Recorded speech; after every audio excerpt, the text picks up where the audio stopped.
បាទសួស្តីបងប្អូនទាំងអស់គ្នាថ្ងៃនេះខ្ញុំមានវីដេអូថ្មីមួយសម្រាប់យកមកចែកម្លែកគឺតើតើទៅនឹងការប្រើប្រាស់កម្មវិធី AutoCAD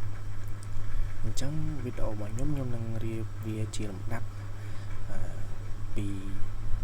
ដំបូងពីក្បាលដំបូងពីភាគ1រហូតដល់ភាគប្រហែលខ្ញុំអត់ទាន់ដឹងណាមានន័យថាចប់ត្រឹមណាខ្ញុំបញ្ចប់ភាគត្រឹមហ្នឹងអញ្ចឹងខ្ញុំដាក់ភាគ1ភាគ2រហូតអញ្ចឹងទៅហើយខ្ញុំដាក់ playlist សម្រាប់ AutoCAD ហ្នឹងតែម្ដងអញ្ចឹងមានន័យថាយើងសម្រាប់យើងធ្វើនេះគឺសម្រាប់អ្នកដែលគាត់អត់ទាន់ចេះសោះដែលអាចប្រើប្រាស់កម្មវិធី AutoCAD បានខ្ញុំសូមបញ្ជាក់មួយគឺខ្ញុំមិនតែខ្លាំងអីណាស់ណាទេគ្រាន់តែខ្ញុំអាចប្រើប្រាស់កម្មវិធីនឹងបានសម្រាប់គូជាប្លង់ 2D គូជា symbol អីចឹងណាអញ្ចឹងពេលដែលយើងបើកកម្មវិធីមកយើងឃើញថាយើងមើលមកខាងឆ្វេងដៃនេះគឺមានពាក្យថា open និង new ពាក្យ open ដូចជាកម្មវិធីទូទៅគឺបើយើងមានប្លង់គឺយើងយកពាក្យនេះ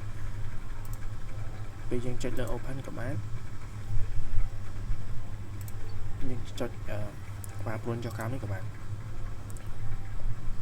អញ្ចឹងយើងចុច open មកយើងទៅរក file ដែលយើងបានគូឬក៏ file ដែលមានស្រាប់ហ្នឹង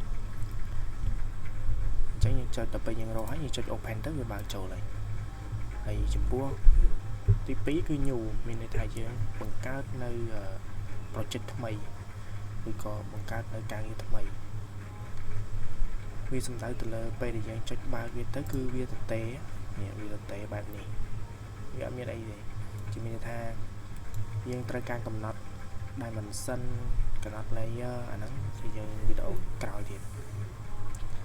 អញ្ចឹងយើងចូលមកកន្លែងតពតជាងដែលថ្មីហ្នឹង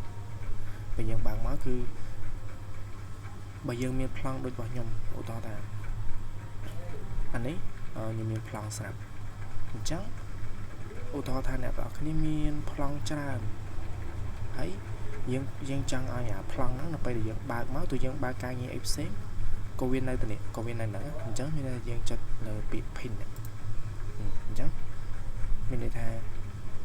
បើយើងបើកអានេះក៏វានៅហ្នឹងដែរវាអត់ធ្លាក់ទៅក្រោមទេដោយសារយើង pin អាហ្នឹងយើងចាត់ទុកថាអាហ្នឹងជា file ដែលយើងប្រើទូទៅអញ្ចឹងយើង pin វាពេលយើងបើកមកយើងចុចចូលចម្រើទៅអញ្ចឹងឧទាហរណ៍ថាខ្ញុំបើកអា